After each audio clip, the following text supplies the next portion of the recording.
Okay, good evening, everyone. Welcome to 7 Education Open Class.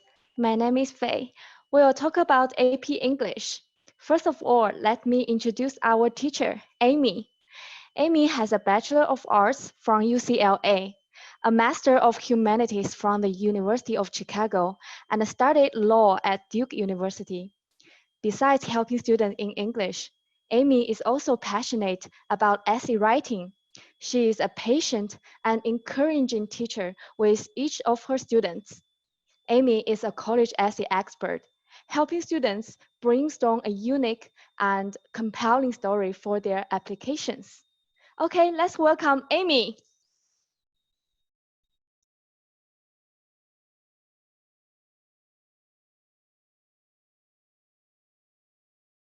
Apologies. So thank you for the introduction, Faye. Everyone, welcome to the open class. So probably should get off this screen, right? So today we're talking about AP language and AP literature. I think I am not alone when I say that this has been a singularly unique year because of the coronavirus. We've had SAT test dates being canceled one after the other. So this year, I think the AP made the wise choice of reducing the exam. So as you probably already know, we don't have the multiple choice section any longer. So no MC, and of the free response section, the students are given one free response question for AP language and AP literature, and they are given 45 minutes to complete this.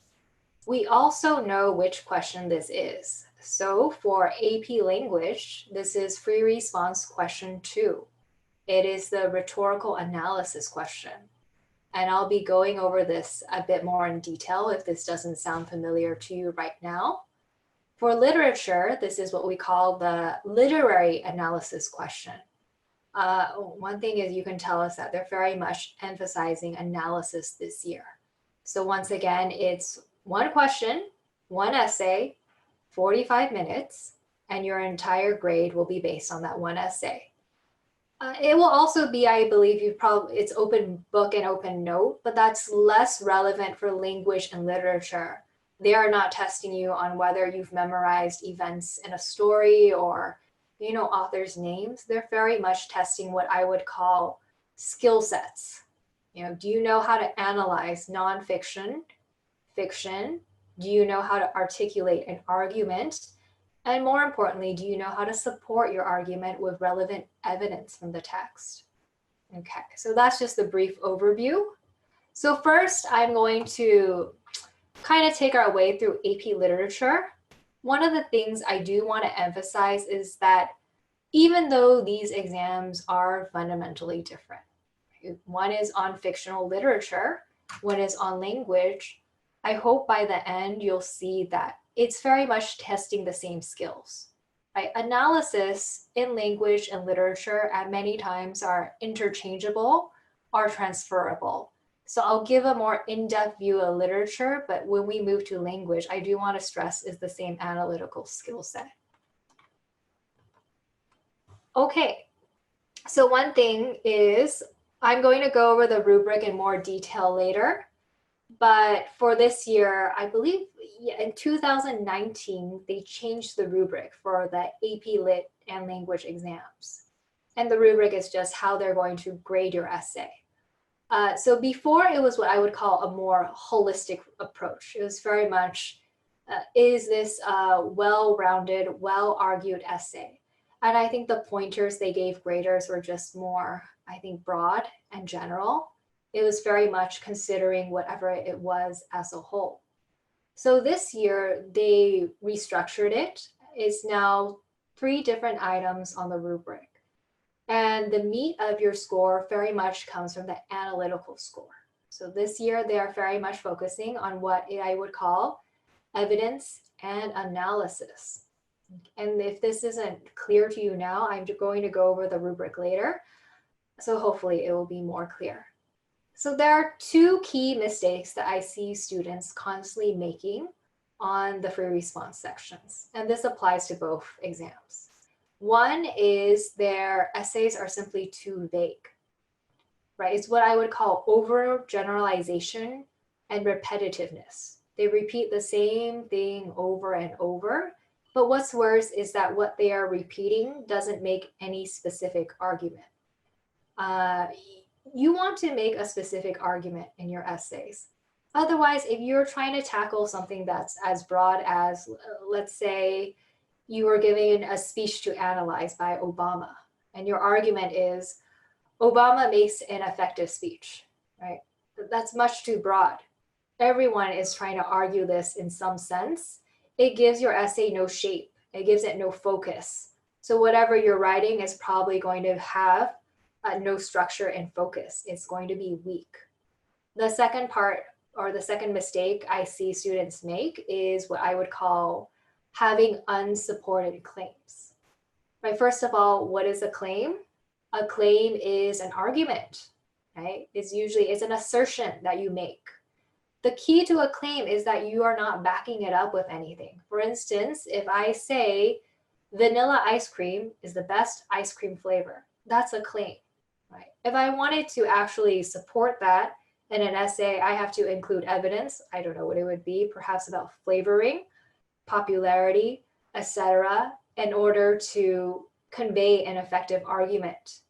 Oftentimes in free response essays, I will see students making claims, such as author does this and that shows this, but they give absolutely no evidence from the text, either lines from the text or paraphrased, to show me how that claim works.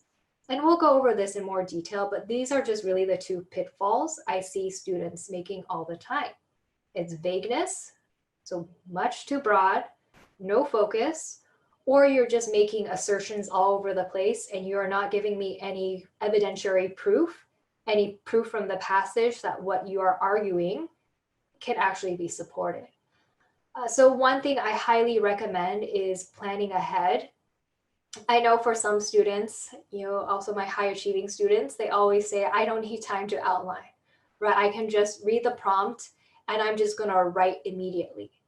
A very few instances, I do have a few students that are capable of doing this, right? You are sophisticated enough in your analytical tools and in writing that you're comfortable with just impromptu writing an essay.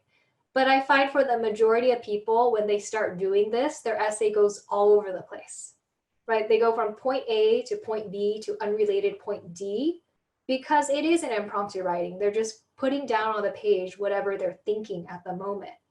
So in order to prevent this, because organization is important, I always recommend that you spend at least 10 minutes reading, annotating the passage, and then write a brief outline. Nothing too lengthy, too specific. You should at least know what your thesis is, the content, the general content of your 3 body paragraphs. And that will prevent you from being repetitive and unfocused. Okay, so always annotate, and I would say outline a brief structure before you begin writing. And I think it also prevents anxiety, because some people, when they're on test day, they get nervous, right? They're like, this is it, make it or break it.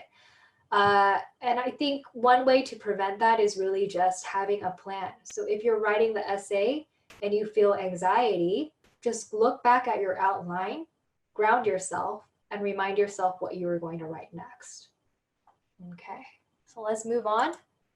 So the first one we're going to focus on is AP Lit for now.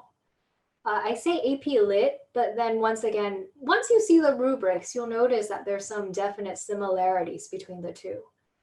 For some reason, most schools don't allow students to take AP Literature until their senior year.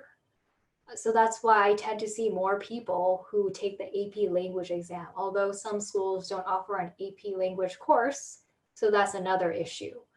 But I think 5 on either one of these is sufficient to get the college credit. So I'm not sure there's too many repeats. Okay, so let's go look. So this is free response, question 2 for AP English. Yeah, the rubric. You are scored a total of 6 points on the AP free response question 2. At least as far as we know now. I highly doubt they're going to use a new rubric for the free response question. So we're going to assume this is the case. The first thing you are graded on is having a thesis. What's a thesis? The thesis is the central argument of your essay. Usually you have one sentence, maybe sometimes 2 sentences in your introduction that gives a roadmap to what your essay is going to say.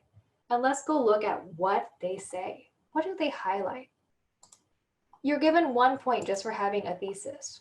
Notice what they are not grading on. They are not grading on whether or not you have a catchy introduction. Frankly, they don't really, that's not the emphasis. You don't need a cute, catchy introduction. What you need is a strong, well-articulated thesis. So a thesis that's awarded a point is one that presents a defensible interpretation of the passage. The key here is defensible. Okay. What does defensible mean?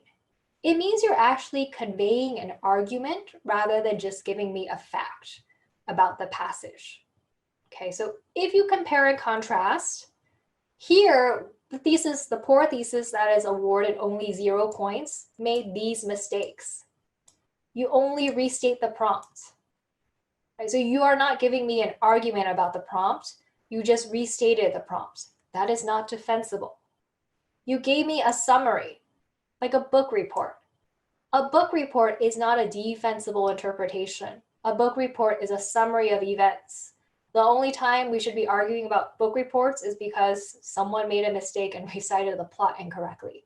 So that is not defensible. Another thing is no apparent or coherent claim. That just means your argument either isn't there or it's incomprehensible. Okay? And the last one, which you absolutely do not want to do, is there is a thesis, but it does not respond to the prompt. Always, always answer the prompt. You can write a very good essay, but if it does not answer what they are looking for, you are not going to get the points. So the key here is you need to provide an argument, a claim, something specific that you can actually defend against other people's interpretations. So if you see here, they provide examples of inferior, I suppose. So this is not good, negative, and then the positive theses. Okay, so notice how this one, Howard illustrates the importance of fashion. Remember when I said the pitfall of bad essays are they're generalized? This is much too general and too broad. Depicts the way of lives of 2 sisters, right, from this one. From the beginning of the excerpt from The Rise of Silas Lapham, William Dean Howell depicts the way of lives of 2 sisters, Penelope and Irene. This is not an argument, this is a summary. Right? There is no way someone is going to argue against you about this and still be, you can't have an actual discussion about this. So this is what I would call indefensible interpretations because they're not arguments. They're either summaries or so broad that they're not saying anything at all. So now let's go look at the defensible interpretations. So I think this one is an okay thesis. I think the second one is much better. So let's go read this one. This excerpt from The Rise of Silas Lapham discusses the lavish yet helpless lives of Sister Irene and Penelope in a satirical way. Notice how it's detailed enough that it even tells you the mode that Howell is presenting these are the sisters, right? It's satire, it's sarcastic, it's critical. In an attempt to explain the seemingly selfish lives of Laphams because they did not know how to do otherwise. Author William Dean Howells highlights the clueless and unaware sisters through detailed examples and a satirical tone. One reason I really like this thesis is because not only do they tell you in detail what their argument is, right? Their argument is that they're showing these people are actually selfish, right? That they're clueless and unaware. But then it also tells you what the author is going to use to prove this. Detailed examples, satirical tone. That's my evidence. So I think this thesis really goes above and beyond. Not only does it tell me an argument, something I can defend, but then it also gives me a roadmap into what evidence they're about to use to prove it. So this is A+, very good thesis. Okay, so that's the thesis portion of this one. I'm going to check the time real quick. Let's move on to the second portion. So notice how many points you're getting for this. 4 points. So 4 out of your 6 points are going to come from this. And what is this? Like I mentioned, they're emphasizing analysis this year. So this is what we call the evidence and commentary section. The evidence portion is pretty, I think, self-explanatory. Notice how it goes from general to specific, and then from not supported to very well supported. What does that mean? It means a good essay uses specific evidence. What's specific evidence? Most likely a citation from the text. Sometimes you can get away from paraphrasing, but I always recommend that you just take a quotation, right? You want as much as of these things in your essay. I want to see quotes. I want to see you take bits from the text and incorporate it in your essay, because that tells me you know how to use evidence. Apologies, that's my speaker. Sometimes it turns off. And then look at the second part. So the first part is you need to cite evidence from the text, right? Sorry about that. Be it the quotations or paraphrase, but once again, I recommend quotations. The second part is commentary. What's commentary? Commentary, I think, is actually not the best way to put it. What they really mean is analysis. Analysis is showing me how this evidence actually proves my argument.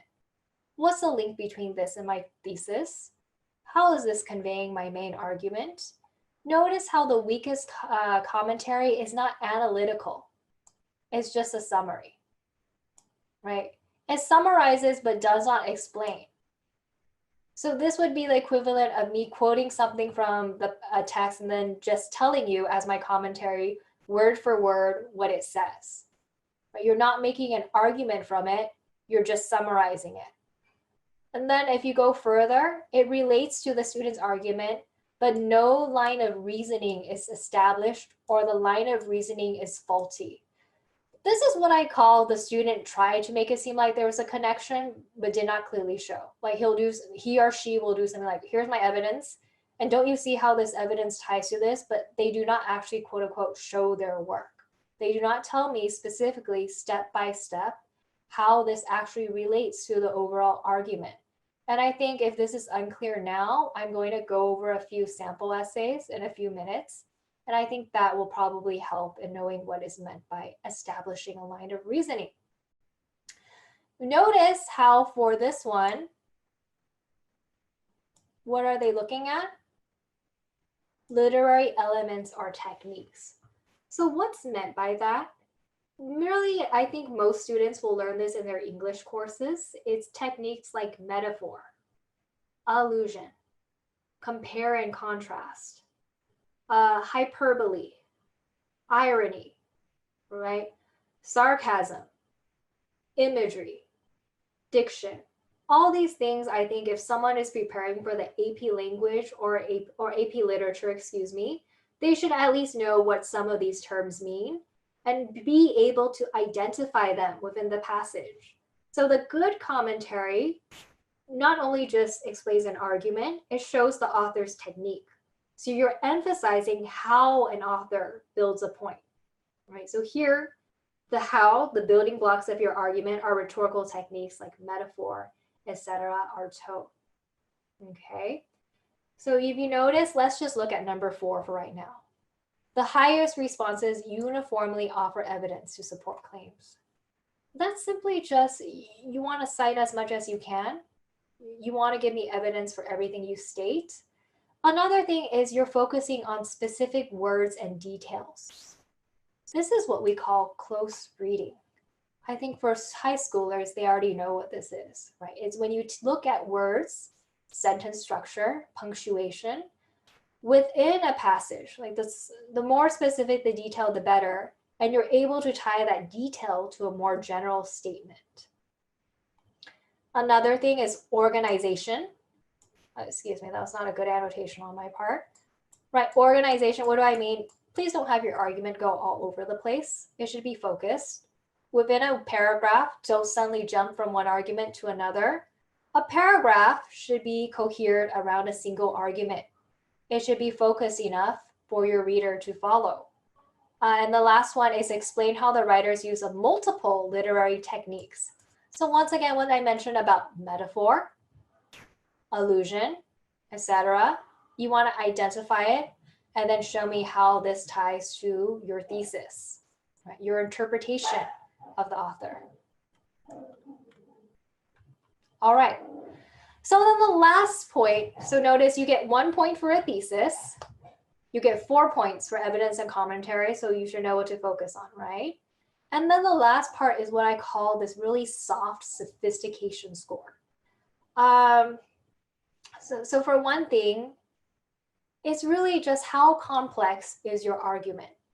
If you go look at different arguments about an essay, a novel, or a speech, some arguments are very simplistic, right? It'll just be X supports A, right? The more complicated ones are the ones that are able to get the nuances of the text. Because quite frankly, usually in literature or in speeches, it's very rarely all or nothing. It's very rarely author makes extreme point. Sometimes it's balancing things out. A passage may even have contradictory claims. So the writer that's able to, as it says, identify and explore complexities or tensions within the passage is the one that's going to score higher. Another thing is situating it within a broader context. So for instance, you can situate it within, for the William Dean Howe example, you would say is not just about his depiction of the sisters as et cetera, but also Howe is making a stance on nature versus nurture, or maybe just whether or not how we assimilate into society. So at that point, you're not only talking about within the confines of the novel, you're talking about something that perhaps is more broad, general, abstract. 3 is accounting for alternative interpretations of the passage. I've rarely seen that, but I suppose you could always say that, another interpretation of this, acknowledging that passages can be interpreted different ways. And then 4, employing a style that is consistently vivid and persuasive. Just, are you a good writer? Right? Don't make grammar mistakes. Don't have, repetitive word choice. Be a persuasive writer, which is really be concise, be precise. Don't ramble on and on, okay? So this is really, I would say this is a really soft score. It's not as clear what, it's not that it's not as clear. It's not as easy to distill what they mean by sophistication. I think for the thesis and the evidence and commentary, it's more apparent what they're looking for, right? So I think for that, really the thing you want to focus on is this one. You're getting 4 points for that. And the thesis should be a given, right? Writing a thesis is not difficult. So you're getting 5 points from that. And that is more than enough to give you a 5 on the exam. Okay, so that's how they grade the free response. And once again, this is the only free response you're getting. They have other rubrics for free response 1 and free response 3. But since students are not being tested on that this year, we're not going to go look over it. So this is what I suggest that students do. Read the prompt carefully. Read through the passage carefully. Notice how many times I put carefully. It's really a very detail-oriented process. Because if you notice, a lot of it you're being awarded points for specificity. If you don't read these things carefully, there is no way you are going to be able to pick out specific evidence or give me a specific argument. So you can make note of things like word choice, sentence structure, theme, and then the literary techniques that's mentioned. I always tell students to underline what stands out to them, unless you have a super memory and you have a, what is it called? I can't remember. I think it's a dyadic memory, a photographic memory. Most people don't have that. So underline what is important to you. Whatever you underline most likely will show up as evidence in your essay, right? It's just to prevent you from spending 5 minutes rereading the passage and be like, oh, which quote do I want to select? Another thing is always make notes in the margins, right? Sometimes you may think it's time consuming, but it's really not. The time you spend doing this is going to save you time in the future when you're actually writing the essay. I really do think preparation is key. If you don't prepare before you write the essay, I've seen too many essays just become really unfocused. And then lastly, write a brief outline, summarizing your main points. Okay. All right, so I think I went over this already, but really you're getting 1 point just for getting a thesis. So really you should get the thesis down because that's already 1/6 of your score. So a strong thesis needs to have an argument, articulate a defensible position on the prompt, and I would say include specific support for the argument in question. So this is an example of a strong thesis. I will read it out loud. One's predestination for introversion or extroversion, whether due to genetics, trauma, or environment, may seem to be an asset to most, or even passive at the least. In reality, this can be crippling. The landlady's message, as portrayed by P.K. Page, directly addressed the unsettling creepiness of an individual who is dependent on the many roles that exist around her in the tenants and their personal lives. The landlady's complexity makes the audience feel something slightly less intense than condemnation, but less sympathetic than pity, as reinforced by Page's implementation of active verbs, abrupt punctuation, and selective personification. Wow, that's very specific, right? And moreover, look how specific the argument is. Landlady's complexity makes the audience feel something slightly less intense, etc. And she's also saying the author is addressing what? The creepiness of an individual who is dependent on the many roles that exist in external people. Okay, so this is their more general argument about what it means as a whole. It's the creepiness in quotes, right? Or as she says here, how it can be crippling. But notice how here they also reference or refer to specific literary techniques that they're going to use to support their argument. And what are the 3 they choose? Active verbs, abrupt punctuation, so that's sentence structure, and select personification. So this is a very strong thesis and introduction. It's specific. It gives me a very well-articulated, complex argument on the prompt. And they give me literary techniques that this is likely body paragraph 1, body paragraph 2, body paragraph 3. So as a grader, I am very happy with this thesis. Okay, so for this one, let's skip the Zenobia one. Let's go look at the Silas Latham one because I think I mentioned this one before. So I will read this one out loud. From an excerpt of his The Rise of Silas Latham, William Dean Howell portrays sisters Penelope and Irene as dependent on their family yet independent from society through selection of detail, words focus on self-reliance, and a significant shift in tone in order to challenge why we feel the need to constantly seek the acceptance and adoration of others, but also warn against the dangers of living an overly sheltered life. So this thesis accomplishes 3 things. It gives you a specific argument about the novel, portrays sisters Penelope and Irene as dependent on their family, yet independent from society. That's an argument about the novel, right? But then it also recontextualizes it in a more general statement, right? The general statement about why human beings in general constantly seek acceptance and adoration, but balanced against being overly sheltered. So it's challenge and warn. And then the last part is notice how it gives me 3 literary devices or techniques that they are going to analyze in the essay. Selection of detail, words focused on self-reliance, so that's diction, and a significant shift in tone. So this thesis is doing everything. Specific argument on the novel, recontextualize it in a general argument, literary techniques that they will use and identify as evidence. So this is also another very well-written thesis.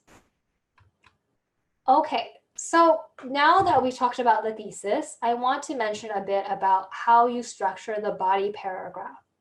This is what I've seen referred to as the, okay, never mind, I'm not gonna bother writing it out. Okay, I've seen it called, the soapstone technique. So you always go claim. What's your claim? It's an argument about the passage or about an interpretation. Evidence, paraphrase lines from the passage. Usually I recommend lines, much better than paraphrasing, more specific. Third one, commentary/analysis. Tie this thing back to your claim. Tell me how your evidence proves what you are trying to argue. And then I would repeat 1, 2, 3 throughout. And at the very end, you want to tie what your sub-argument is back to the thesis. But notice how 2 and 3, you're really trying to satisfy the evidence and commentary portion of the rubric, right? This is the important part. You are getting 4 points for this part. So make sure you always include evidence and then commentary. The commentary being really, you need to tell me how your evidence ties to your argument. Okay, let's move on. So this is the prompt that they gave for 2019. I do not think we have enough time to read over it and annotate it, right? But I did want to show it so that you kind of get an idea of what your free response questions are going to look like. This is question 2, the one you're getting. Okay, so let's go read the prompt very carefully. I'm really sorry about that. My speaker sometimes automatically shuts off and then I have to turn it back on because no one else is speaking through it. Okay, so for this one, it says, analyze how the author portrays the complex experience of 2 sisters, Penelope and Irene. So these prompts are usually specific enough that you should know what to focus on, right? Complex experience within their family and society. Okay, you may wish to consider such literary elements as style, tone, and selection of detail. So they even give a few suggestions about what you can analyze. You don't have to follow it, but it's still something they give you. The key here is they want you to talk about the sisters' experience within their family and society. Okay, so yeah, so I think it'll be more helpful if we read the sample essays than me trying to analyze this prompt for you, especially since I do want to show you a sample essay from AP Language as well. Okay, so let's go look at a good sample essay. I believe this one scored a 5 overall. It did not get the point for sophistication. So this is the thesis, right? A very good thesis I showed you. Let's go look at one of the body paragraphs. Okay, so for this one, Howell has a careful selection of detail to show how these sisters are different from other girls at that time period. So here the argument is that Howell is intentionally separating Penelope and Irene from other women within that time period, okay? In fact, the excerpt opens with, great, look what I have here. I have evidence. You know what this evidence is of? It's evidence of how Howell shows the girls are not of that time period. Right? And here's your commentary, which implies that these sisters deviated from the societal norm. The younger sister, Irene, quote, dressed herself very stylish and spent hours on her toilet every day, quote, which was not so others could see and admire her, but simply for her own contentment because the Latham's, quote, live richly to themselves. So this is an excellent selection of quotes from the text. This sample received 100% on the evidence and commentary part. I think part of it is because they do quote so much from the text, right? If you look at it, it's liberally sprinkled with citations from the text. And not only that, after every citation, it tells me exactly how the citation ties to the argument. So Howell shows how, in theory, there is nothing particularly destructive about the mindset that family can rely on each other and live for each other. Okay, so that's true, right? This is not being depicted negatively, but also this is also evidence of what? That they're living for themselves. They are not really living for other people. In account of the elder daughter, Howell shows how she went to many church lectures on a vast variety of secular subjects and made fun of nearly everything.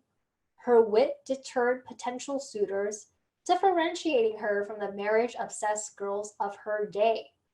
Through highlighting the sisters' odd social behavior, but apparent contentment and peace, Howell criticizes how most girls and families are obsessed with impressing others and climbing up the social ladder. So this commentary, I think, is a bit general, but still at the same time, it's making a very cogent argument about the text, right? These sisters are odd. They scare away suitors. But as the author stresses, they're happy, right? They live richly to themselves. So this is a well-constructed body paragraph that gives me an argument. It gives me evidence from the text. It gives me commentary about how it ties to it. And then it concludes with what's the takeaway from it. Okay, this is a good body paragraph. Let's move on to this one. This one, let's just go look at paragraph 2, because I think this is really their best body paragraph. So this one also scored a 5. It got 1 on sophistication. It got 1 point docked off for evidence and commentary, mainly because I think if you read their final body paragraph, they stop citing evidence. But their first one is really the best one. So Howells utilizes imagery. So this is them specifically identifying a literary technique, right, of the Latham family life to portray the insular and idealistic nature of family. Wow. Okay, this is their argument, is to talk about insular and idealistic. So insular is something that's very contained, right, isolated, perhaps in a negative way. For example, Howells describes the coordination of the girls and the mother as taking long naps every day, as sitting hours together minutely discussing what they saw out of the window.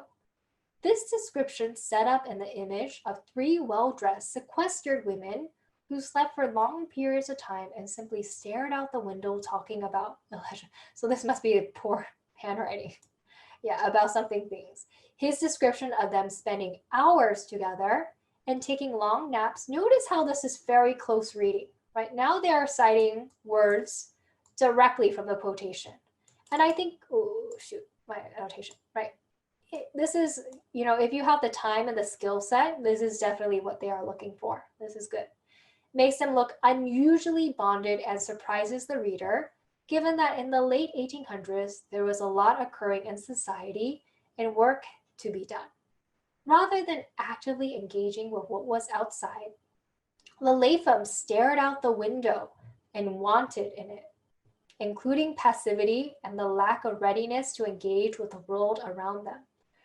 Looking through a window is symbolic of the Lathams looking out at the world/life that they could not access or understand. So I think this is a very sophisticated argument. The entire argument is really just a close reading of this one line, right? I think the way it suffers is that sometimes it may take it a bit too far. For instance, it's not really well supported that looking through a window is symbolic, although you can definitely argue that. You probably need more evidence in order for this to be a stronger paragraph. But I do think that the way they try to analyze it, for one thing, they demonstrate a specific literary technique. They give you a quote and then they try to close read/break a quote apart. I think that is part of good analysis. It's just suffering a bit on the evidence part. It could have included more quotes from the text. Other than that, I do think together, these are examples of strong essays. I'm pretty sure both these people received a 5 on the AP Lit exam. And what do you notice? Evidence, identification of literary technique, commentary to tie it to the argument. Nothing that's unfocused, nothing that's irrelevant, and also very well written. This is an example of a bad sample essay, so I'm not going to bother reading through it. If you notice it, it's so short and it's just quotes with no commentary, no analysis. And also look at the thesis. The thesis is not even an argument, it's just a description. So this is a very poor essay. This is everything you do not want to do on the AP Lit exam. Okay, so I want to go and speed ahead to AP Language very quickly. So AP Language is what we call rhetorical analysis. So if you've taken the SAT essay, you are probably already familiar with what rhetorical analysis is, because the SAT essay is also rhetorical analysis. However, it's actually very, very similar to the AP Lit exam. If you look at the rubric, notice how you're getting 1 point for a thesis. Just go ahead. 4 points for evidence and commentary. And then 1 point for sophistication. Sounds familiar, doesn't it? It's the exact same rubric.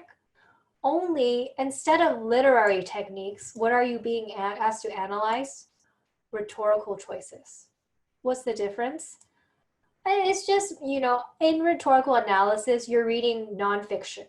You're not reading fiction. So usually the techniques authors use are different. But honestly, it's the same skill set. Like I said, it's a transferable, it's a similar and transferable skill set. Notice how similar this is. How do you score highly on the rhetorical analysis? You need to explain multiple rhetorical choices, consistently explain a line of reasoning, and specific evidence to support all claims. So like I mentioned, the analytical portion is similar. It's really, you're using different building blocks, but ultimately you're trying to build the same thing in the end, right? It's still the same skill set, even though you're using different, I think, material, right? Instead of literary choices, you're talking about rhetorical choices, but the way you put that together and form an essay is very much the same technique. Okay, so I think I want to very quickly show you a sample essay that one of my students wrote. Yeah, even the structure of the body paragraph is the same. You want to claim, evidence, commentary, analysis, repeat 1, 2, 3, and then connect it back to the thesis.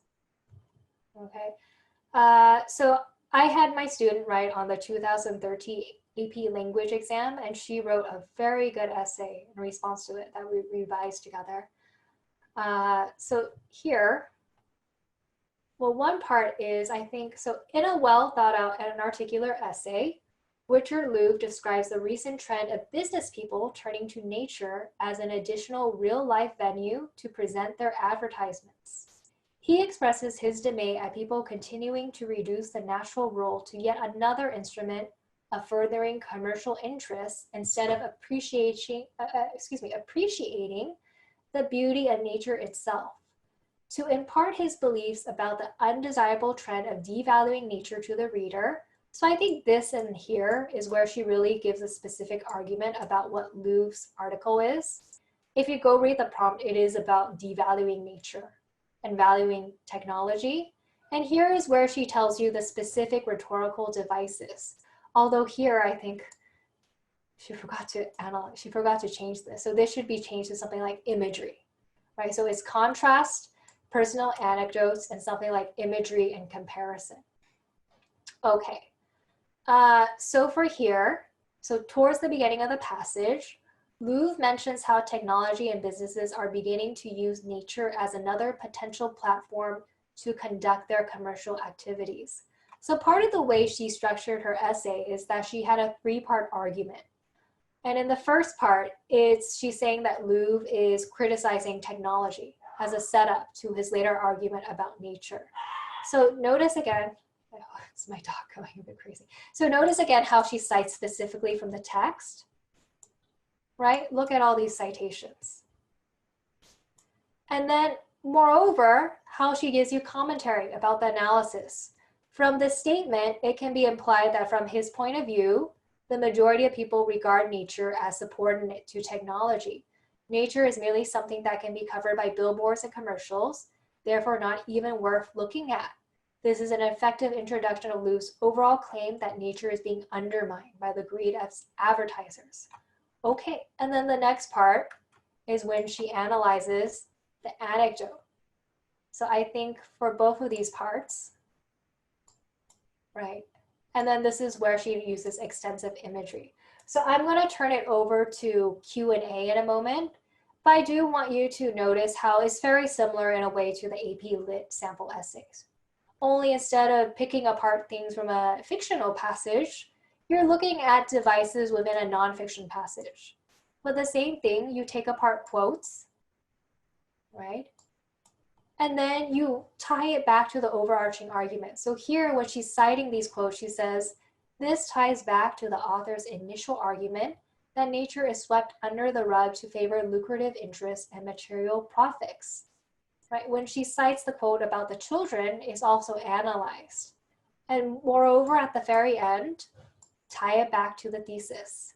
Once again, Liu uses this specific example to review how commercialized modern society compromises the appreciation for nature and demonstrates how the latter will fade into irrelevance if this trend continues.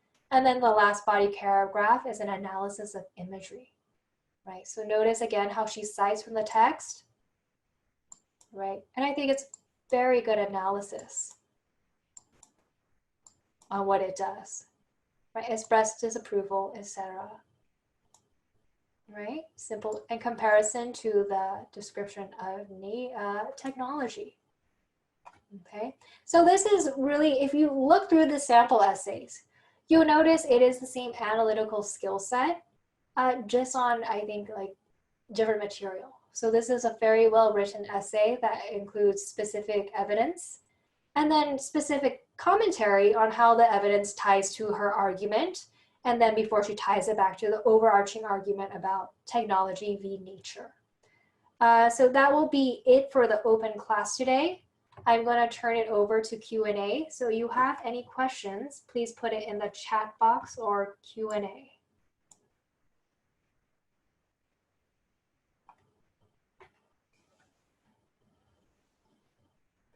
So any questions on AP Lit, AP Language?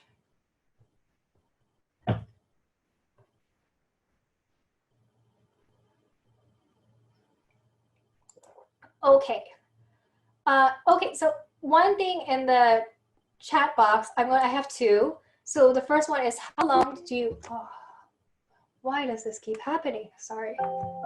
So how long do you recommend the essay should be?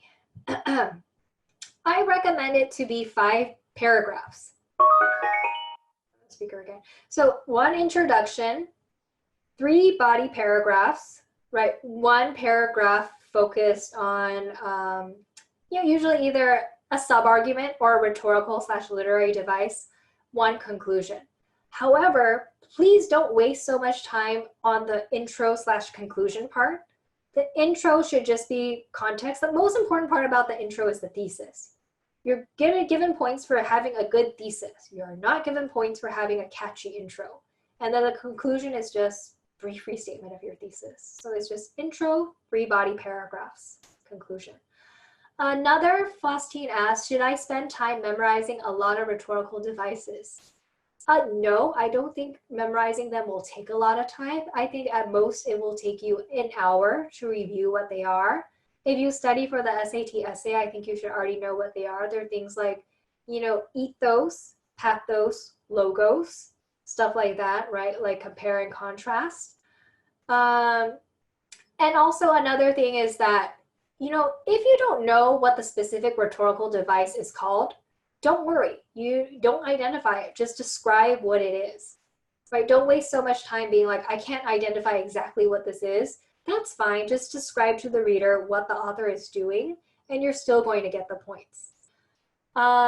Okay, so once from Ivan. For AP language, in conclusion, do you have to answer a so what question at the end? You know, I think some teachers say yes. If you have like a good hook at them, like, oh, this is why we care about it in general, that's great. But you notice how in the rubric, the only thing you might get for that is sophistication, right? When you contextualize it into a general argument. But I tend to think that if you're getting that point, you should have done it within your body paragraphs already.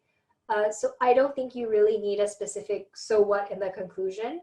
You should already have been contextualizing it into something more general within your body paragraphs, because you're not really getting points for a good conclusion. Okay. Okay, so I have two questions here. Is it better to write as much as possible to at least gain some points?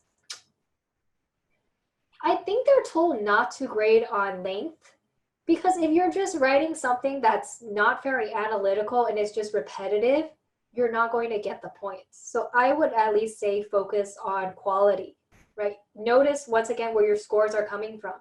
Is from evidence/analysis.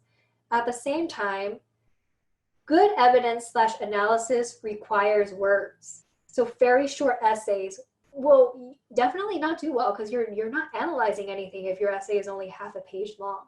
So I would say don't feel like your essay needs to be 2 pages, but at the same time, if you're doing good analysis, the words will come. But let's focus on quality. That's what you're being graded on. Well, try to get to the point, but write much is better than not writing. For AP language, yeah, you should still try to write something rather than nothing at all. That's true. But you know, if the content isn't there, if the content isn't analytical, you're still going to be deducted points. Okay, so I think, yeah, so I don't have any further questions. So you can send your questions to sales or counseling if you want. Do you need fancy vocabulary? Not really. You know, just be precise and concise. It's better to just be articulate. Make sure you have a good argument. You don't need super fancy words to have a good argument. Of course, it helps if you have a more sophisticated vocabulary, but notice how in the rubric, you're not really being graded for your vocabulary. Okay, so I think that will be it for today. I will turn it over to Faye to close up. Thank you so much for your time. I hope this was helpful. Okay, thank you, Amy. Thank you everyone for attending today's open class.